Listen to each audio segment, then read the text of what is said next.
120명의 제자들이 각 나라의 말로 복음 전하는 것을 보고 그들이 새 술에 취하였다고 사람들이 조롱했었죠. 이에 베드로는 지금이 아침 9시인데 우리가 술에 취해 있겠냐라고 하면서 그들에게 요엘서와 시편의 말씀을 인용하면서 그 설교를 시작하게 되었습니다. 그 설교를 듣고 사람들은 마음에 찔려서 사도들에게 그럼 우리가 어떻게 하여야 합니까? 라고 물었고 베드로는 다 회개하고 침례를 받아라. 그러면 하나님께서 성령을 너에게 선물로 주실 것이다. 이렇게 대답을 하죠. 이 말을 듣고 사람들이 마음에 찔려서 그 자리에 있던 사람들이 다 침례를 받았는데 그날 그 침례를 받고 성도가 된 사람들이 무려 3천 명이나 되었다라고 오늘 본문은 기록을 하고 있습니다. 이 사도들의 가르침을 열심히 들으면서 이들이 하게 된 것들은 서로 교제하고 음식을 나누고 기도하는 일에 최선을 다하게 되죠. 비로소 이렇게 교회가 시작되고 있는 것입니다.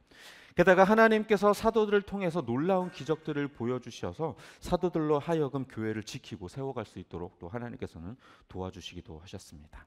또 그들은 자기들의 재산을 다 팔아서 서로 필요한 사람들에게 나누어지기도 했고요. 또 성전에 모이기를 힘쓰고 집에 서로 오가며 음식을 나누고 찬양하고 이로써 사람들로부터 인정을 받게 되었고 하나님께서도 구원받는 사람들을 더 많아지게 하셨다라고 오늘 본문은 기록하고 있습니다. 이 스토리가 오늘 우리가 함께 살펴볼 2장의 전체 내용입니다.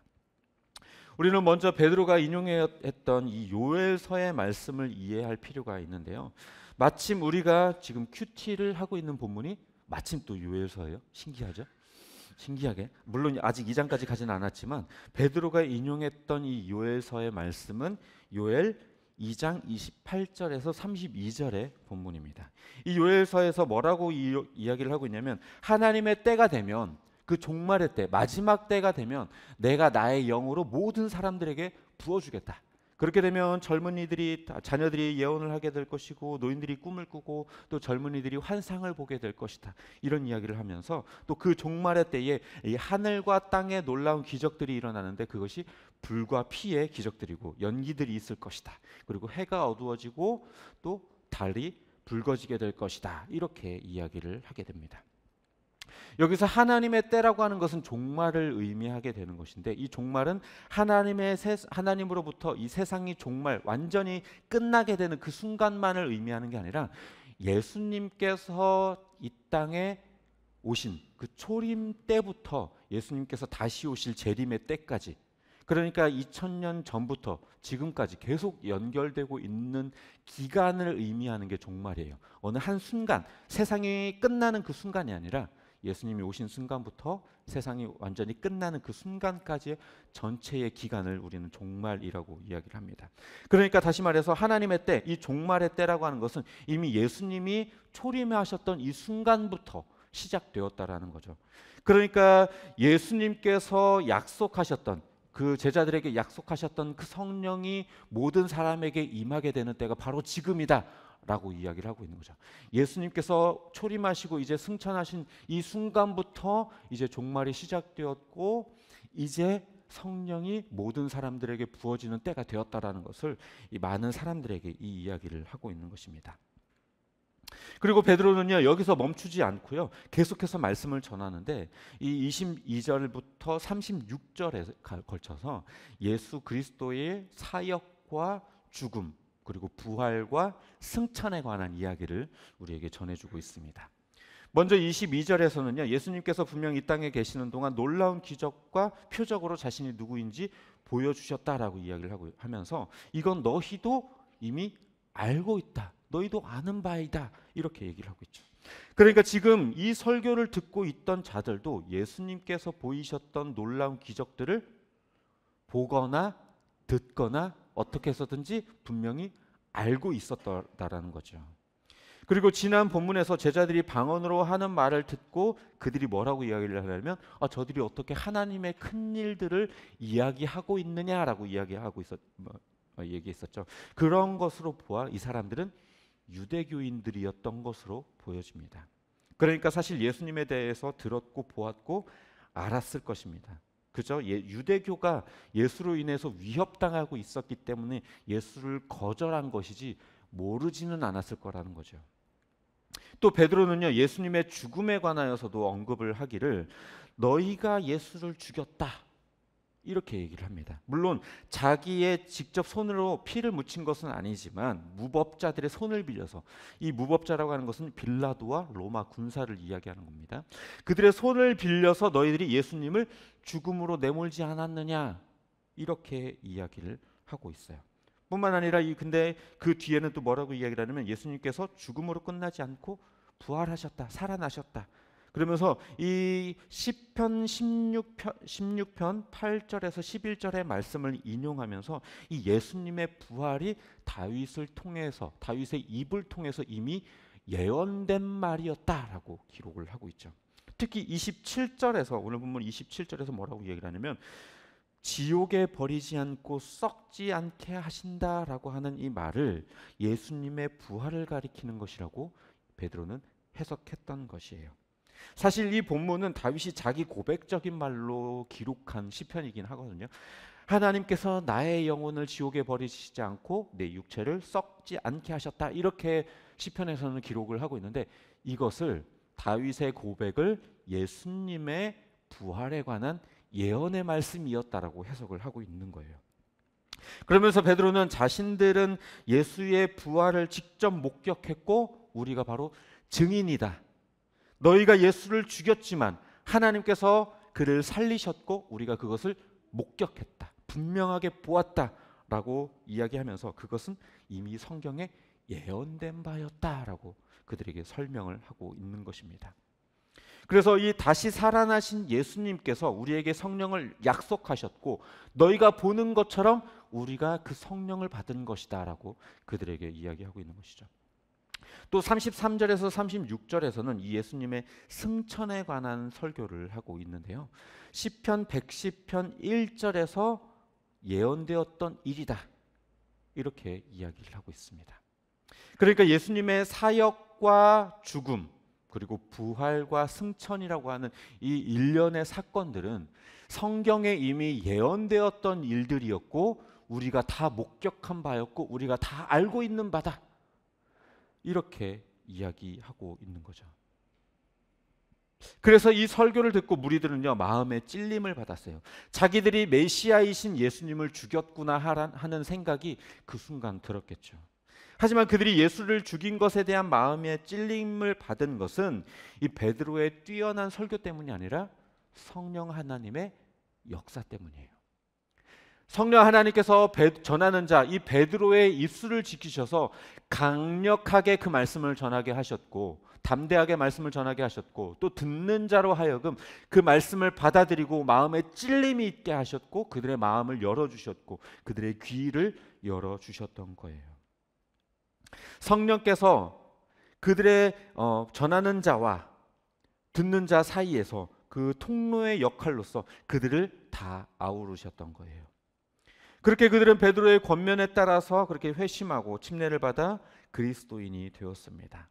이후 그들은 사도의 가르침에 몰두하였고 교제하고 빵을 떼고 기도에 힘쓰기도 하고 함께 지내기도 하고 또 모든 소유를 공동으로 관리하고 또 서로의 소유를 나누기도 했어요. 그리고 날마다 성전에 모였고 찬양과 교제와 기도에 힘을 쓰게 되었습니다. 이거는요, 성령 충만의 결과물이면서도 교회의 속성에 대해서 우리에게 보여주는 장면이기도 합니다. 베드로의 말처럼 그들은 침례를 받고 성령 충만을 받게 되었어요. 그래서 이 성령 충만을 받게 되면요, 이 영적인 도구들, 하나님께서 우리에게 베풀어 주신 이 영적인 통로들에 대해서 기뻐하게 되거든요. 기도하고 말씀을 묵상하고 찬양하고 성도들과 영적인 교제를 나누는 것들, 이것들에 더 몰두하게 된다는 거예요. 성령 충만하게 되면. 그리고 오늘 본문에서 독특한 것이 하나 있는데 그건 뭐냐면 함께 모여 살면서 모든 소유를 다 팔아서 공동으로 관리를 했다라는 거예요. 여기서 우리가 조심스럽게 접근할 필요가 있는데요, 이걸 지금 문자 그대로 우리에게 적용하면 굉장히 큰 문제가 발생해요. 이 본문을 근거로 공동생활을 강요하거나 모든 재산을 다 팔아서 교회로 가져와라 라고 이렇게 강요하는 것들은 사이비 이단이 자주 이용하는 논리죠. 하지만 이 본문은요, 성도라면 응당 그렇게 해야만 한다라고 이렇게 강요하는 본문이 절대로 아니에요. 어디까지나 그들은 자발적으로 했고 모두가 다 성령 충만한 가운데에서 이 일들이 이루어졌다라는 거예요. 물론 이상적인 모습인 거는 사실이에요. 하지만 말 그대로 이것이 이상이기 때문에 현실과는 조금 차이가 있어요. 어떤 차이가 있냐? 하나님께서 교회를 빠르게 그리고 든든하게 세우시기 위해서 이때에는 아주 강력한 성령의 임재와 성령의 충만함을 경험하게 하셔서 모든 사람들로 하여금 삶의 변화까지도 완벽하게 일어나게끔 하나님께서 만들어 주셨어요. 그렇게 그들의 모습을 급변시켰던 이유는 교회를 빨리 세워야 하기 때문에, 아직 교회가 없고 교회를 든든하게 세우기 위해서는 이런 역사가 필요했기 때문에 하나님께서 그렇게 하셨던 거예요. 그렇기 때문에 지금 우리가 그들처럼 주는 자나 받는 자나 다 성령에 완벽하게 충만하고 하나된 모습을 갖춘다면 그것이 가능하겠지만, 그렇지 않다면 그것은 이단적 사상으로 흐르기가 쉬워요. 성령 충만하지도 않은데 다 갖고 와, 교회에다 다 갖다 바쳐, 이렇게 얘기하게 된다면 그것은 굉장히 위험한 사상이 되어버릴 수 있습니다. 따라서 이 모습은 우리에게 지금 적용할 때는요, 모든 소유를 다 갖고 와라, 다 공동생활하자가 아니라 우리가 서로 마음을 나누고 마음을 하나 되게 하려고 애쓰고 성령이 하나 되게 하신 그 교회의 하나됨을 지켜나가자, 분열하지 말자 라는 것으로 우리가 적용할 필요가 있습니다. 이제 말씀을 정리하도록 하겠습니다. 오늘 본문은요, 교회가 어떻게 시작되었고 그것들이 어떤 영적인 열매들을 맺혔는지에 대해서 우리에게 보여주고 있어요. 성령의 역사로 인해 베드로의 설교 몇 마디에 그들이 마음에 찔려서 성도가 되고 폭발적인 부흥이 일어나게 되었습니다. 그런데 이것을 지금 우리에게 적용해서 기도 막 빡세게 하면은 막 갑자기 성도가 막 일어나고 막 나가서 막 아무나 붙들고 막 예수 천당 불신지옥 막 이래가지고 막 3,000명 늘려야 되고 막 그런 얘기를 하는 게 절대로 아니에요. 그것은 인간의 힘으로 된 것이 아니라 오직 성령의 하나님의 역사였어요. 게다가 성령의 역사로 인해 영적으로 굉장히 깊어졌고 삶에서도 굉장히 이상적이고 아름다운 모습으로 변모되었어요. 교회를 든든히 세우시기 위해서 이 초대교회 안에 하나님께서 놀라운 역사를 일으키셨던 겁니다. 빠른 시일 내에 교회를 세우시기 위해서 그렇게 하셨던 거죠. 그렇기 때문에 이것을 우리의 모습 그대로 적용시키기에는 조금 무리가 있다는 것을 우리는 알아야 합니다. 그래서 일도 때려치고 다 같이 모여가지고 하루 종일 기도하고 하루 종일 말씀 보고, 어때요? 할렐루야? 기뻐요? 네? 한번 해볼까요? 우리? 하루 종일 기도하고 막 하루 종일 말씀 보고 막 하루 종일 막 찬양하고 막 돈 다 갖고 와가지고 막 n분의 1로 다 나누고, 어때요? 재산 제일 적은 사람 제일 지금 기분이 좋죠. 그렇게 하자는 게 아니에요. 그런데요, 이렇게 이야기를 하면 우리는 우리들의 삶 가운데서 일상과의 균형을 유지해야 합니다, 이렇게 이야기를 하면 어떻게 받아들이냐면, 그래, 일상이 중요하지, 일상 무너지면 안 되지, 그러면서 되려 신앙을 내팽개치는 쪽으로 극단으로 몰려가요. 우리들의 신앙은요 되게 이상해요. 극단을 좋아해요. 극단. 이거 아니면 저거. 그래서 완전히 이렇게 가거나 완전히 저렇게 가나, 좌로나 우로나 치우치지 말라고 하나님께서는 분명히 이야기했는데, 완전히 몰두해가지고 막 사이비 이단 집단처럼 막 모여서 막 그렇게 행동하거나, 아니면 뭐 모이는 건 뭐 신경도 안 쓰고 아예 그냥 내 삶을 사는데라 바쁘. 이 둘 중에 하나예요. 균형이 없어요. 균형이. 저 어릴 때만 하더라도요, 별 약속 없어도 교회에 모여가지고요 뭘 했냐면, 개 중에 이제 사람들 중에 누가 피아노나 기타를 치는 사람이 있으면 찬미에서 다 펼치고 1장부터 끝까지 막 찬양 부르면서 같이 막 손잡고 막 기도하고 막 함께 기도하고 중보하고 울고, 그러다 배고프면 떡볶이 사다 먹고 그랬거든요. 요즘은 그런 모습이 없어요. 더 이상 모이기를 즐겨 하지도 않고 그저 온라인으로 예배를 때우면 그만, 그냥 해치우는 거죠. 예배를 드리는 게 아니라 해치워요. 아, 오늘 예배 해치웠다. 기도하지 않고요. 영적으로 교제하지 않아요. 더 이상 모여서 합심 기도하거나 중보하거나 함께 울고 함께 웃지 않아요. 다들 모이면 핸드폰 들여다보기 바쁘고요. 서로에 대해 관심이 별로 없고 영적인 그 깊은 대화를 나누는 걸 별로 즐겨하지 않아요. 삶 속에서 경험한 은혜를 나누거나 말씀 속에서 깨달은 것들을 함께 나누면서 서로의 신앙을 붙들어주고 격려하지 않아요.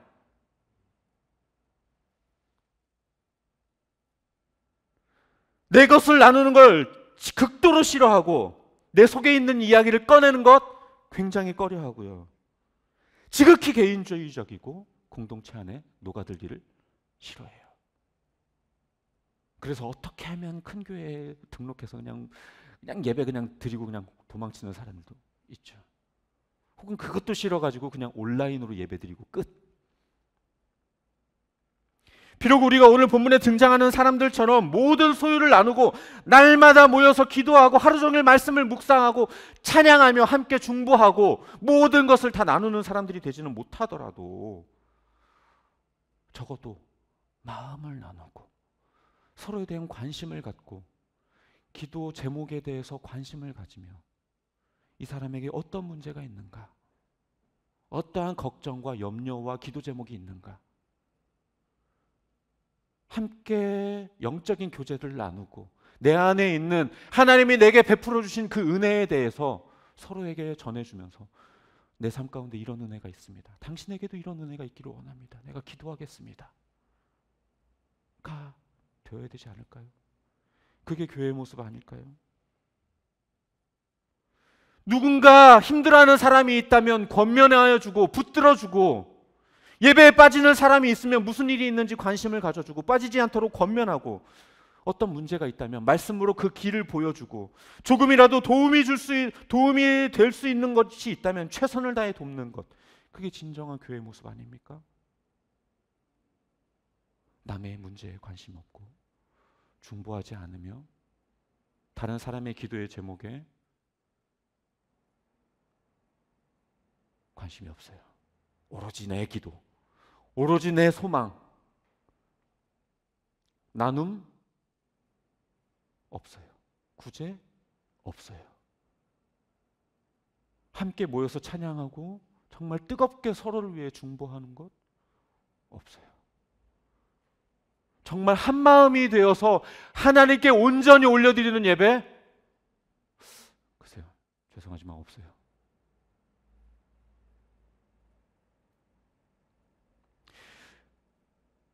성령에 충만하게 되면요, 영적인 것들에 힘을 쓰게 되어 있고 내 것을 나누는 일이 아깝지 않게 돼요. 그게 참 교회의 모습이에요. 하나님이 우리를 교회를 세우신 것은요, 함께 기도하고 함께 예배하고 함께 찬양하고 함께 성장하고 함께 나누고 함께 성령 충만을 바라보라고 우리를 그렇게 세우신 거예요. 함께 하라고, 무엇이든지 함께 하라고. 그게 아니라면 교회를 뭐하러 세워요? 각자 집에서 그냥 혼자 성경 보고 혼자 예배하면 되죠. 하나님께서 뭐하러 교회를 세우시겠어요? 공동체를 뭐하러 만드셨겠어요? 때로 어떤 사람들은요, 교제가 무슨 필요냐, 내 신앙만 잘 지키면 그만이지, 내 개개인의 부르심에 대해서만 그냥 집중하면서 교회 출석하는 것을 굉장히 싫어하고, 교회 안에는 정말 이기적이고 너무 악한 사람들이 많아서 난 교회에 소속되긴 싫어. 예수님은 좋지만 교회는 싫어. 그러니까 난 집에서 그냥 혼자 예배 드릴 거야. 이런 사람은요, 진짜 교회가 뭔지 모르는 사람이에요. 진짜 신앙이 뭔지 모르는 사람이에요. 하나님이 왜 교회를 세우셨는지 모르는 사람이에요. 그건 진짜 신앙이 아니에요. 물론 교회 안에 있다고 다 올바른 신앙인은 아니지만 그렇다고 교회를 떠나서 올바른 신앙인도 있을 수 없어요. 하나님께서 교회를 세우신 것은요, 우리가 함께 울라고, 서로를 위해서 중보하라고, 서로 영적인 은혜들을 나누라고, 그래서 서로의 신앙을 붙들어주고 서로를 격려하라고. 우리가 이 이야기를 잘 알죠. 하나의 나무 막대기 하나는 너무 쉽게 부러지지만 몇 겹의 나무 가지를 모아서 부러뜨리려고 하면 부러지지 않는다고. 하나님께서 교회의 공동체를 주신 것은요, 그러한 거예요. 악한 사탄의 공격과 이 세상의 극심한 그 공격들 속에서, 그 유혹들 속에서 우리가 서로를 붙들어주고 넘어지지 않게 하기 위해서 교회라고 하는 공동체를 주신 거예요. 함께 예배하고 함께 기도하고 함께 나누고 교제하라고.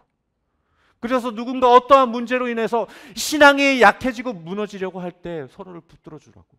그것이 돈 때문이라고 하면 정말 내 주머니를 털어서라도 도움을 줄 수 있고, 그 어떤 사람이 관계의 문제가 있다면 그 관계의 문제에 있어서 말씀을 가지고 해결할 수 있도록 도움을 주고, 기도해주고, 격려해주고, 위로해주라고.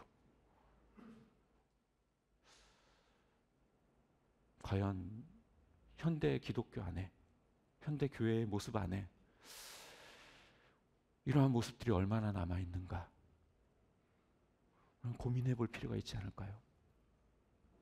아니, 다른 교회, 다른 사람 아니라 나부터, 저와 여러분부터 과연 내가 교회를 세우기 위해서 얼마나 헌신했고 얼마나 희생했는가, 다른 사람들을 일으켜주기 위해서 내가 얼마나 내 은혜를 나누었고 내가 가진 것들을 나누고자 했는가, 중보해주고 기도해주고 서로를 붙들어주고 함께 예배하고 찬양하며 그렇게 했는가. 바라기는 오늘 본문에 등장하는 이들처럼 함께 공동생활하고 모든 소유를 나누는 만큼 되진 못하더라도, 이것이 나랑은 먼 이야기라고 여기지 말고 조금이라도 교회답게, 조금이라도 성도답게, 그리스도인답게 우리가 함께라고 하는 교회라는 이름으로 우리가 뭉쳐야 되지 않겠습니까? 늘 함께 교회, 함께. 바라기는 그렇게 성령 충만을 소망하고 함께 나아가는 우리 공동체가 되기를 주님의 이름으로 축복합니다.